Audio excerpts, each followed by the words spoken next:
முருகப்பெருமான் அவதரித்த திருநாள் வைகாசி மாதத்தில் வரும் விசாக நட்சத்திரமும் பௌர்ணமியும் கூடும் நன்னாளாகும். இந்நாளையே நாம் வைகாசி விசாக திருநாளாக கொண்டாடுகிறோம். முருகப்பெருமானின் அருளை பெற வேண்டும், வேண்டுதல்கள் உடனடியாக நிறைவேற வேண்டும் என்கிறவர்கள் இந்த நாளில் விரதம் இருந்து வழிபடுவது மிகவும் சிறப்பானதாகும். ஒவ்வொரு விரதத்திற்கும் ஒவ்வொரு வழிமுறைகள் இருப்பதைப் போல வைகாசி விசாக விரதம் இருப்பதற்கும் முறை உள்ளது.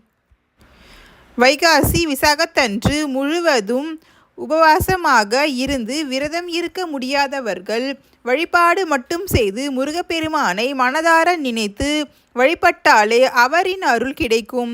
விசாக நட்சத்திரம் ஞானத்திற்கு உரிய நட்சத்திரம் என்பதால் விசாக நட்சத்திரத்தில் அவதரித்த முருகனை ஞான பண்டிதன் என அழைக்கிறோம்.